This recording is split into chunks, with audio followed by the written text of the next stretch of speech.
नमस्कार बच्चों। अपन इलेक्ट्रॉनिक्स की अगली क्लास के अंदर किरचॉफ के नियम के बारे में अध्ययन करते हैं। ठीक है, तो किरचॉफ का जो नियम होता है वो किरचॉफ का नियम किसके लिए दे रखा है? ठीक है, वो दे रखा है अपने कोई भी कॉम्प्लिकेटेड सर्किट को सॉल्व करने के लिए। किरचॉफ के नियम दो प्रकार के होते हैं। एक जो पहला नियम है जिसको अपन कहेंगे धारा का नियम, या अपन कहेंगे संधि, जंक्शन या नोड।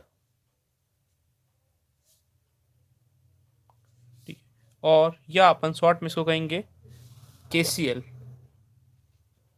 केसीएल तो जो केसीएल है किरचॉफ करंट लॉ, धारा का नियम। और जो दूसरा नियम है जिसको हम कहेंगे वोल्टा का नियम, या कहेंगे अपन लूप लॉ या मेश लॉ, या अपन कहेंगे लूप या बंद पास का नियम,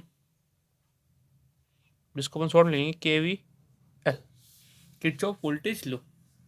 अब ये नियम बात क्या करते हैं? पहले नियम की बात करते हैं। पहला नियम है धारा का नियम, जिसको हम कहेंगे केसीएल।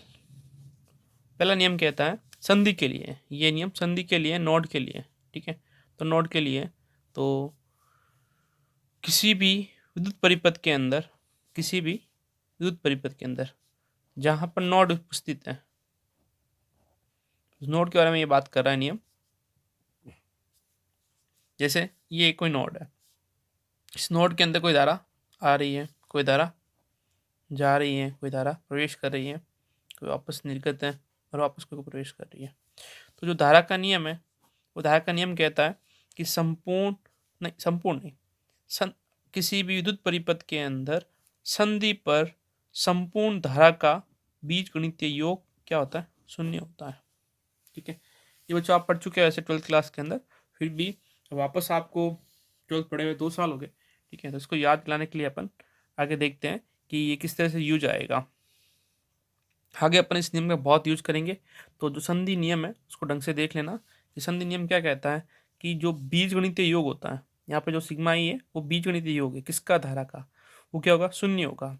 अब बात बीजगणितीय योग की आई है तो इसके अंदर अपन क्या करेंगे कि जैसे ये कोई जंक्शन है, ठीक है, इस जंक्शन के तरफ, जैसे ये जंक्शन, इस जंक्शन की तरफ जो धारा आ रही है उसको बोल लेंगे प्लस के अंदर, जो जंक्शन से दूर जा रही है उसको बोल लेंगे माइनस की तरफ। तो अपना ये जैसे ए जंक्शन हो गया, तो ए जंक्शन के लिए अपन समीकरण बनाएंगे धारा का। तो क्या बनेगा? I1, ये दूर जा रही है तो -I2, ये पास आ रही है +I3, ये दूर जा रही है तो -I4, पास आ रही है तो +I5 इक्वल टू 0। तो उसको अपन ऐसे लिख सकते हैं I1 + I3 + I5 बराबर I2 + I4। ठीक है, तो यहाँ पे जो ये धारा है वो, और यहाँ पे जो धारा है ये धारा क्या? इनकमिंग। तो ये जो धारा है वो आउटगोइंग। तो अपन इसी नियम को इस तरह से परिभाषित करते हैं कि किसी भी संधि पर आने वाली धारा और जाने वाली धारा का संपूर्ण योग क्या होगा? एक समान होगा। ठीक है, तो ये धारा जो जो धारा का नियम है वो किरचॉफ का करंट लॉ है, और ये किस पर आधारित है? ये आवेश संरक्षण के नियम पर आधारित है। आवेश संरक्षण के नियम पर आधारित है। ठीक है, नेक्स्ट अपन बात करते हैं द्वितीय नियम की। ठीक है, द्वितीय नियम के अंदर, द्वितीय नियम के अंदर जो है वो धारा का वोल्टा नियम है। धारा का नहीं, परिपथ का वोल्टा नियम या किरचॉफ का वोल्टा नियम अपन लिखेंगे। ठीक है, वोल्टा नियम, किरचॉफ का वोल्टा नियम, इसको लिखेंगे KVL, किरचॉफ वोल्टेज लॉ। ठीक है, या लूप लॉ भी कहते हैं उसको, ऊपर बता रखा है ना, लूप में कोई भी को, KVL को, ये सब बात एक ही है। इसके लिए अपन को एक लूप की आवश्यकता होती है। वैसे ये नियम कहता क्या? ये नियम ये कहता है कि किसी भी बंद लूप, किसी भी बंद लूप में जो संपूर्ण संपूर्ण विद्युत वाहक बल, ये में फोर्स, संपूर्ण विद्युत वाहक बल व विभवांतर का संपूर्ण विद्युत वाहक बल व विभवांतर का सदिश या बीजगणितीय योग, कुछ भी कह लो, वो क्या होगा? शून्य होगा। देखो, ऊपर वाले नियम के अंदर जो धारा था उसका योग शून्य था, नीचे वाले नियम के अंदर विद्युत वाहक बल कह दो या विभवांतर कह दो, उसका योग शून्य होता है। उसको हम ऐसा लिख सकते हैं, विद्युत वाहक बल होगा वो ई से प्रदर्शित होगा और जो धारा होगी वो आई, जो विभव होगा वो आई आर से प्रदर्शित होगा। तो इन सब का योग क्या होगा, शून्य होगा। तो जिस तरह से अपन ने धारा के नियम के अंदर धारा की दिशा को काम में लिया था, उसी तरीके से अपन संधि के नियम के अंदर, वोल्टा के नियम के अंदर भी दिशा का थोड़ा सा ध्यान रखेंगे। तो इसके लिए अपन बात करते हैं, जैसे ये कोई लूप लेते हैं अपन, ठीक है। इस नियम को समझने के लिए अप्लाई कैसे करते हैं, इसके लिए अपन ने कोई लूप ले रखा है, ये कोई लूप है। इस लूप के अंदर मान लो ये 2 बैटरी और 3 प्रतिरोध जोड़ रखे हैं अपन ने, ठीक है। इसका अपन मान दे देते हैं, जैसे ये 4 वोल्ट की बैटरी है, ये 2 ओम का प्रतिरोध है, और ये मान लेते हैं अपन 4 ओम का प्रतिरोध है। ये 6 वोल्ट की बैटरी है, और ये भी अपन मान लेते हैं कि 3 ओम का प्रतिरोध है। अब अपन सर्वप्रथम इसको नाम देते हैं, ये ए, ये बी, ये सी, और ये डी, ये ई, और ये एफ। अब पूरे परिपथ के अंदर अपन धारा को मानते हैं कि जैसे यहाँ से धारा बह रही है, I1 धारा बह रही है। अब ये धारा I1 यहाँ पे आएगी, यहाँ पे आएगी, तो इस धारा का विभाजन होगा। तो इस तरफ अपन दे देते हैं धारा I2 और इस तरफ अपन धारा देते हैं I3। अब ये I3 धारा की दिशा किस तरह से लेते हैं अपन, ये माइनस में है तो माइनस में धारा प्रवेश करेगी, और अगर यहीं पे बैटरी प्लस में होती तो अपन यहाँ से धारा बाहर निकाल लेते हैं। वैसे शुरुआत में अपन धारा की कोई भी दिशा दें, जैसे मैं ये धारा I1 इस तरफ दे रहा हूँ, अगर मैंने उल्टी भी दे दी तो उससे कोई फर्क नहीं पड़ेगा, अपने जो धारा का मान आएगा, जो परिमाण आएगा, वो माइनस में आ जाएगा। अगर अपने अंतिम आंसर के अंदर धारा का मान जो है वो माइनस में आता है, ठीक है, तो आप समझ लेना कि हमने जो धारा की दिशा मानी है ना, वो उल्टी मान रखी है, ठीक है। अब जिस तरह से अपन पहले तो लूप का अनुमान लगाते हैं कि लूप कौन सा ले रहे हैं। तो लूप ले रहे हैं अपन ए से बी, बी से ई से एफ, और एफ से ए। ये अपना एक लूप हो गया। अपने शुरुआत की यहाँ से और यहीं से वापस मैंने एंड कर दी, A to B to E to F, और एफ से ए, ठीक है। तो अपन अब बात कर रहे हैं वोल्टा नियम को अप्लाई करने की, ठीक है। तो ए से अपन बी तक गए, तो अपने पास में एक धारा मिला और प्रतिरोध मिली। प्रतिरोध पर क्या होगा, विभवांतर होगा। तो विभवांतर का मान अपन ने लिया 2 × I1, वी बराबर IR होता है, तो I1 धारा है और प्रतिरोध है R। अब हम इसको प्लस ले या माइनस ले, इसके लिए मैं आपको एक नियम बताऊंगा कि यदि अपन किसी प्रतिरोध में से गुजर रहे हैं, अपन यहाँ से ए से बी गए तो प्रतिरोध में से गुजर रहे हैं, तो लूप की दिशा और धारा की दिशा एक तरफ है, लूप की दिशा भी इस तरफ है और धारा की दिशा भी इस तरफ है।